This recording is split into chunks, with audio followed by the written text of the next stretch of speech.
It really doesn't strike you as oddly incredulous that for 10 of the last 15 years I made public the list of names that are repeatedly outed as the classmates turned murderers, as well as the names of some of those involved directly or indirectly, including the extra witnesses, those who just like to watch. And in Russell County, Kansas, where the truth is hard to find, a mother's search for answers left behind.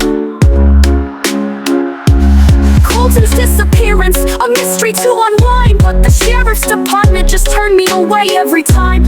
Topping this list is recently retired, but with a lengthy history as a corrupt cop. Coming in at number 1 is Fred Whitman, followed by his predecessor, corrupt cop John Fletcher, who coincidentally quickly retired. Pushing the orders coming from higher powers that be the KBI the same week as when Colton become a dead body as evidence decidedly needed to be destroyed. So simultaneously decided to destroy the political aspects of campaigning for the office and did away with the constitutional right to elect the county sheriff by majority vote.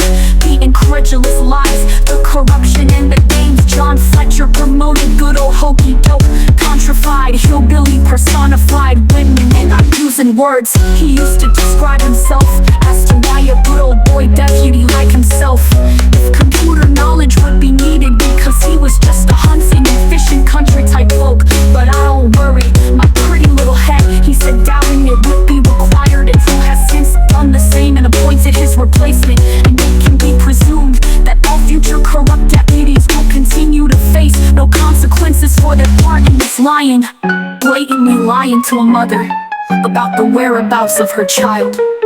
Fred Whitman and John Fletcher, names that I made public too. They refused my pleas for 3 long days and nights, but I refused to leave until they heard my cries. Refused me for 3 days in a row, not allowing me to file a report that my son had not come home and was a no-show and hadn't been seen since Friday. Not on Saturday, not Sunday. I showed up Monday, sent away, then returned Tuesday. Sent away, returned Wednesday, and was out of my freaking mind, and I refused to leave. So they humored me and jotted a few concerns down on paper, then quickly dismissing me away with their he's sowing his wild oat spirit. No consideration in addition to the expense and time and gas and worry forcing me to return. I was not understanding why my complaint were trying to report